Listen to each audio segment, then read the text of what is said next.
Alright, so here we go. The Adventures of Rifleman. I'm right next to my window, so you may hear cars pass by and stuff. It's gonna be a long one, so let's get it going. This is a story that takes place after a tied hero. Just wanted to release them both at the same time. So I have questions between each story. Alright, so here we go. So how did the world fall? He was our savior, they said. He was our hero, they said. Some even called this man a god, some the god, for ending war altogether. But he was nothing but a devil. Long ago, there was a villain known as the One-Man Army, who almost took over the whole world. His great power and his evil. This man stopped him. It's unexplained how. Most people just forget about the stories, the good stories about this man. Finally did stop the villain. This villain ended the World War III. He was about to be known as the king for ending all war together. Human race was going to be at peace. But at that moment, he decided to turn a new leaf and ignited the world. All the white is water, and now about 50% of water is gone, 50% of people are gone, 70% of all life is gone. Everything ignited. No one knows how he did it. Spiritual, natural, no one knows. Alcohol bottles, sewers, everything just ignited. Gasoline. It all went to hell that day.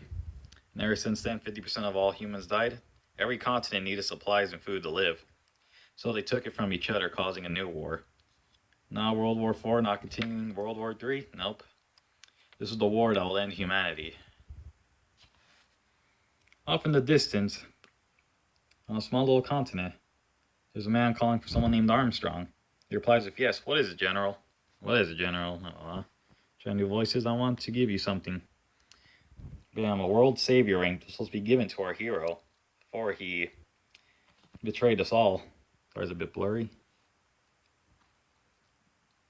I have decided I want you to build an elite team force, 5 men in each one, or 5 captains, men, women, whoever they are. He says yes, he'll do it, and he'll assign teammates for them. No, he wants them to pick their own teammates. It's only a way to ensure a good bond between this team. And Armstrong promises that he'll do so, and he tells them to take care as tree branches grow out of them. Wants them to change the rules for once. Girl? I can't make the noise right now. He turned into a tree. Laying there, Armstrong shouts, "What the fuck?" And he swears that's what happened, he tells the other generals. They're having a hard time believing this because this just sounds like completely insane. He says he's trying to make as much sense as possible, but just can't. They ask him for proof and he decides, "Oh, I've got proof, follow me." Bam! The Adventures of Rifleman. Now, Volume 1, the first arc, hasn't really started yet. It's just going to be some fillers of how the origin started, but it could be the first arc. The episode of Irons, one of our main characters. Before Irons, though, about a year or two ago, during nighttime, bullets are heard screaming, "Die! Oh my god, I don't want to die." This guy's crying. His other soldier's trying to comfort him, tell him, "Please, calm down." And he says, "You're going to die if you keep crying like a little bitch." And blah, blah, blah. Bam, someone punches the wall and walks by. A soldier covered in blood begins to walk through. One of them states, "Oh man, we're saved now." He says, "Wait, that's the Hell's soldier." I don't know who that is. He goes into the bushes. Where's his gun? He enters battle without it. Now, if Irons, you hear, sounds like children asking him. Irons tells the story again. Which one? The one about how America fell. Oh, well, here's what happened. It all started with that Rifleman family. Born an orphan child, grew up to join the army underage at 16, passed as an 18-year-old. Became one of the best soldiers who ever lived, until that fateful day he decided to betray us all and ignite the world. What happened next, Irons? Oh, he blew up the world. How? Superpowers. He laughs and then throws them some orange juice and tells them to get lost. They run off laughing at his stupid jokes. And the bartender tells him how nice that was of him. As he's walking, people begin to comment on his big vehicle. They say, "Damn, Irons, where'd you get that vehicle?" He says, "Oh, he built it all himself. Bought a bunch of broken cars and everything. Called it a her, so they laugh, saying, 'A her? You built yourself your own girlfriend.' They laugh, saying you couldn't get one." Irons says, "Oh, what else am I going to shove my cock into?" They laugh at another stupid joke he made as he drives away, talking about how this world came to be after the nuclear war. Well, the nuclear part of the war passed by, broke off part of the continent of America and shifted away. Now they're on their own continent, Matrania. As Irons gets ready, he leaves his vacation time to go back into the fighting. To the old grind, he says. Here he meets a friend of his talking about a mission they're about to go on. Get rid of some gangbangers. He's like, oh, alright, well, let's go. Try to recruit some of them? Nah, they didn't listen. The only thing they could do is take them out at this point. Meanwhile, somewhere else, nature, beautiful nature, there's a man looking through a scope, right at a deer. He whispers, die. And bam! Shoots the deer right through the head. Pshoo, splat everywhere. Looks like that's what we'll be eating for dinner, this man says with a deep voice. Deep, scary voice. Now back with Armstrong. Here it is. The tree. You see, it does look like him indeed. Yeah, this could just be, someone could have just carved it into it. They can't just assume this is him. They still don't believe Irons. He swears that he's not lying, but they just can't believe him. This is too ridiculous. He runs up saying, fine, that's fine. I've never lied to this country. I've served for many years, but I guess that doesn't mean anything to you guys. I'm the youngest general America or this Matrania army has ever seen. But that's fine. Don't believe me. Nowhere with yourselves. Nowhere with your trust. Blah, blah. I got nowhere with them. Now then, Irons is going on a mission with his friends. There, he just can't stop thinking about something that he lost. Something else tragic happened to him. Before that, he keeps thinking about everything bad. He remembers the day when he was in school, the teacher told him, punch your books and pencils away. Throw them all away. The kids were happy at first, but the teacher gave them knives and handguns, saying you're gonna have to learn this from now on. Keeps thinking about Matrania, the story he told, how it broke off because of that one-man army. It was the battle of Frankfurt, where the whole world decided to try to nuke this man. Fortunately, it wasn't America. It was a line straight down the continent and broke off a piece. He stood there and took the blast and that didn't finish him off, or did it? No one knows what exactly happened. The stories from the past are gone. No one remembers anything. It's just war. They don't teach the children history anymore. They don't teach them anything besides how to fight. And Irons doesn't believe that's the way they should raise kids, but no, there's nothing they can do. There's no school, no grocery stores, no nothing. Playgrounds, nothing. Training camps, and that's it. Not only is that happening in Irons' life, is he one of the greatest soldiers in Matrania's army, still can't find her. He pulls out a picture of him with some blonde woman. His friend tells him, you'll see her soon. You'll see her one day. But not today, and that's all that matters. You could say, we're ready to drop off. Sorry if the writing's terrible, by the way. It's just some of these times I just late at night is the only time I have free time. I work a couple of jobs and everything. Trying to get a third one. It's a long story. But you're not here to talk about me, talk about this story. So Armstrong's marching off and thinks there's only one man for the job that he knows. But 5? He knows who could be Alpha, but doesn't know anything else. Who else could be the captains? Now returning with this long-haired soldier. Man, he needs a haircut. He needs a haircut. Camp. Boom. Now the second episode. Robert's the name. Boom. The splattered deer head. You see the soldiers carrying him. He's walking through the camp. You see more of his face. Back at base. Stop. Someone stops him. A bigger, older soldier trying to get his food. Other soldiers are looking, thinking they're gonna fight. But who the fuck is that? They say. That's the Hell Soldier. The man, they say, born with something inside his heart. A devil. A devil, maybe a devil is his heart. They don't know. He just remembers seeing flames, horrible, horrible flames, and screaming. Oh. Who the hell is that? A devil? What the heck? Oh no, he's looking into his eyes. A red light shines from his pupils to the bigger soldier's pupils. He begins to sweat. He begins to scream as something's hurting him. But what? He just starts scratching his eyeballs out till blood starts scooting everywhere. The other soldiers try to stop this man from trying to kill himself. The young soldier walks. He just calls him a pussy and keeps moving through. There's base where the mysterious soldier is, Irons. Here they are firing. Firing off some enemies. Who's shooting at them? They can't see them. Bam! Someone got hit in the head. Sloosh. Oh no.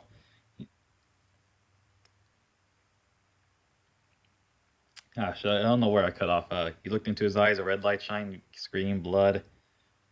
He was screaming, scratched his eyes out, blood went everywhere. I can't keep track of this shit sometimes. Called him a pussy for scratching his eyes out like that. They're looking to his, wonder what he did. They're firing at each other. Who's hitting who? Over here, one of their teammates gets hit in the head. Watch out. Iron screams as one of his other buddies. He begins to try to fire at this man, but sees something in the air. Whoosh. Distracts him. He says, what was... Bam! He gets hit. His teammate gets shot, but Irons pulls out a handgun and shoots the man. For them. They lost 2 of them. Get out of here.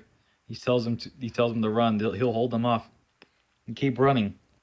Kill one. Let the other live. Live in pain, knowing he couldn't save his friends. Bam! Iron's only friend left got shot through the chest. I will avenge you, my brothers. He runs as he's left behind bleeding out. He has died. Irons is the only one left. Later that day, he sits down, wallowing in pain, knowing he couldn't save any of them. There's too many. Irons, it's a pleasure to meet you. He's heard a lot about him. He asks who he is, what he's doing, and he wants to offer him, bam, a star with an eagle's head around it. Or an eagle's head with a star in front of it, saying he wants to make him a captain now. You've been promoted all the way up. You want me as your top captain? Yes, he says he needs 5 of them. He's the only person that he personally chose. The same day he got the 5 stars. He says he doesn't want another team right now. He just lost his closest friends. He'd rather just be alone for the moment. He tries to convince Irons by taking him to a bar. As he gets a little bit drunk, Irons begins to think, yeah, I don't think you're very good at convincing. He runs out there barfing later, as Irons goes in the back trying to wash all the dishes that Armstrong got messy with his puke before. He didn't make it out, by the way. Good man, the owner of the restaurant says. Good man, why can't you be like him, Robert? See, he's a young, skinnier Hispanic soldier standing there doing terrible at his job. Irons look at him. That boy, he's getting hard, getting yelled at horribly, can't do anything right. And don't come back, he has fired him right there. And then Irons thinking, well, I was kind of harsh on the kid. It kind of seems like he was about to hit the kid for a second. So I could do it sideways? Motherfucker, sorry, I don't know how to do this camera sideways. Let's keep working, keep building. I'm just gonna keep it like this. I don't know. I'll get my videos like without the side blocks. Side blocks over there and over here. Sorry, something nasty, but okay. I don't know why I didn't pause it. My bad. Hey there, Irons. You know me. Everyone does. What do you do every day? He just tells me he just gets job after job, just keep trying to get job after job to get rust remover. From what? From this, a police badge. Police badge my dad gave me. What happened to him? He died. He was a cop. One of the best there was. I forgot what the rank was called, where like policemen tell other policemen. I don't know the ranks. I forgot. But one day there was a man with a bomb robbing a bank. He had to make a choice. His brain was connected to his brain, or his bomb was connected to his brain, and he had to either shoot the man in the head, killing an innocent man. Other people placed the bomb on him. He said he seemed innocent. He knows the games. He knows he was innocent. But he decided to kill one man to save others. He did it. He never had to use his gun before, but no. The bomb was fake too. He killed an innocent man. For no reason. No, there was a reason. No one saw that though. People went off, talking about all that stupid stuff, police brutality, all this stuff, even though he just did it to save others. But no one cared about that. They just saw a cop shoot an innocent man. That's all they saw. So he told Robert one day, take your favorite toys. Go outside and just play. He hears a bang. Why do I feel so bad? Young little Robert says. Why do I feel so bad? Walks into a room, sees a table with blood stain in a hand. He drops his toy. Begins to cry. On his suicide, he committed suicide. His father took his life that same day. He quit his job. He couldn't handle the stress. Iron just stares at him open-eyed, saying, dang. He says ever since then he wanted to become a cop, but this world only needs soldiers. So he's going to become a military cop. That's all he wants now. He must be smart then. Yes, smartest you'll ever meet. He reads books. He does all his education, even though the whole world says it's useless. He thinks this is a good man. I could bring him up to become a good kid. I could bring him up to become a real man. He says, really? Yes, in fact, I'm a captain right now. You want to be my first team member? He says he's ready. He wants to leave his job to get as much money as he can. Get that rust remover and become a cop himself. And have 2 badges, one of his own and one of his dad. if military cop gives you a badge. Armstrong's happy that Irons decided to take the role. So here they talk about how he needs to prepare his training. So Robert seems ready at first, but then bam, he's running laps, trying to do push-ups. You need 100 more. Move it. Come on, you're on 10. Come on. He's trying to lift weight. It's just a 20. Good job. Now that I know where your limits are, I can teach you how to break them. I'm so dead. I thought I was pushing it. Nope, he just barely started. Over here, hey Rob, can we talk? So he begins to tell him that they really need the money to keep their base up. Him and the rest of the men really need to keep their base up and everything, make money. Robert was making the most money from working so much jobs. He says, I know, but I'm just stuck with Irons right now. Begins to tell him, you do know captains train their men to have their men died before the captains. If a bullet was going to Iron's head, he would have you jump in front of him. That's how a captain trains their men, he says. They have to learn their place and die before the captain. Robert didn't really believe that. You have responsibilities here. Irons, he didn't really believe that's what a captain would do with their men. Now, chapter 3, the bond of two. The last chapter for this video.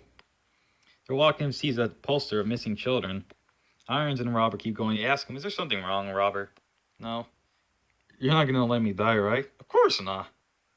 You don't want to know why I'm asking? No. In no time, we're here. The gym.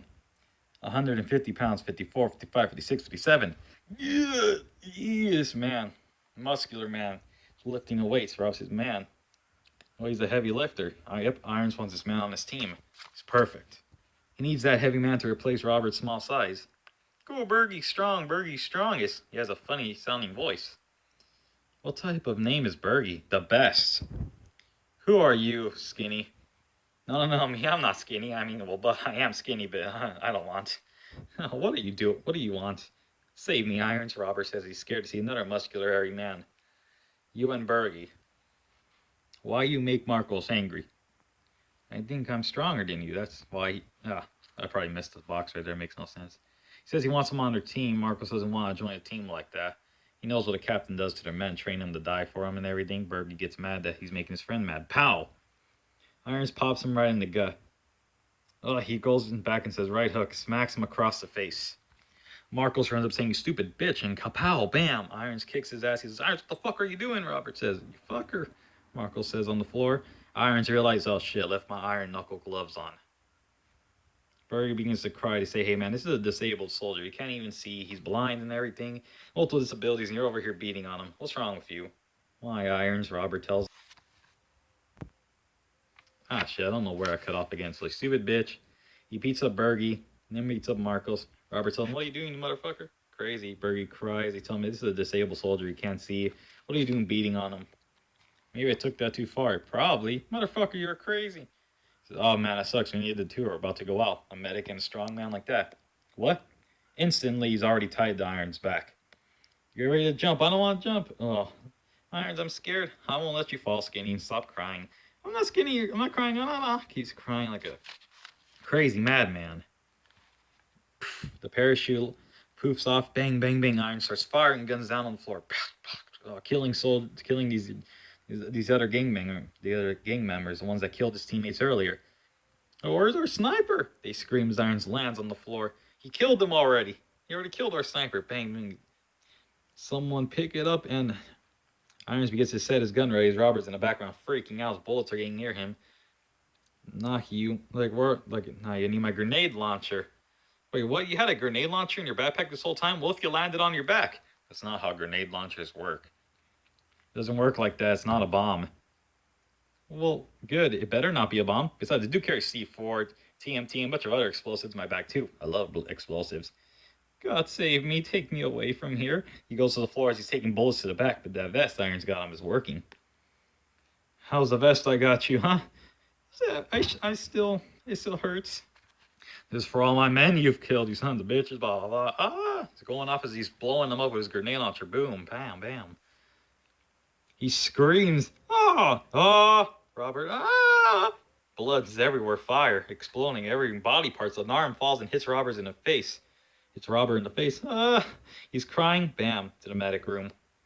He's fucking crazy. Hey, how are you doing, Rob? Get away from me. He wants him to leave him alone. He just can't take that. After seeing what he's been through, seeing what he put him through, he just can't do it. Rob, please. No more silly talk. I'm being serious. Why can't anyone take him seriously? No one takes me seriously. He begins to cry and runs out of the room. Hey, just leave me alone, he says as he runs out of the room. Bam. Continuing with this mysterious soldier. They need me.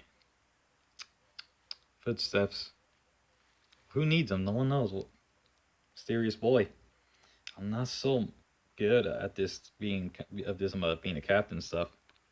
Sits down with drinks in his hand. Wonder what Robert's doing. He continues to work as he continues to get yelled at. Bam, he drops the plate smash.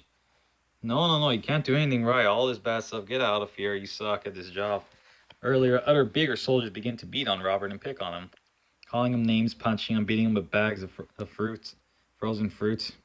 And he just keeps bleeding from his nose. Nothing works in his life. He's terrible at everything. Can't work a job right. No one leaves him alone. He doesn't have any free time. He's left with bruises everywhere. And to pretend that everything's okay. Marcos walks by, him saying, "Oh, what are you doing, boy? I can't do anything right. Everyone just gets mad at me, so I threw myself away. Get the fuck out of there." Alright, oh, don't tell me you pissed yourself. Well, I'm sorry, but I keep having nightmares after what Irons made you go through. What happened? He took me to the battlefield. I saw blood and everything. I can't take it. Boy, get out of there.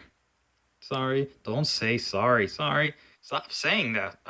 You sound like some type of suicidal kid. Tell me when those guys mess with you again, okay? Like, when you see, like me and my friend Bergie over there. Bergie petting a porcupine. Good puppy. Ow, why can't you accept my love? As he's getting pricked on his hands. Boop, mystery marks. Says he will protect you next time from those bullies, don't you worry. Robert says, alright, I'll tell you next time, but he doesn't and continues to go through this abuse. Manager hates everything he does. Those guys keep picking on him. It's not just him, it's so much more. He's sitting along at a tree thinking maybe this time he just does it. Picks up a gun. Thinks about everything to do for years.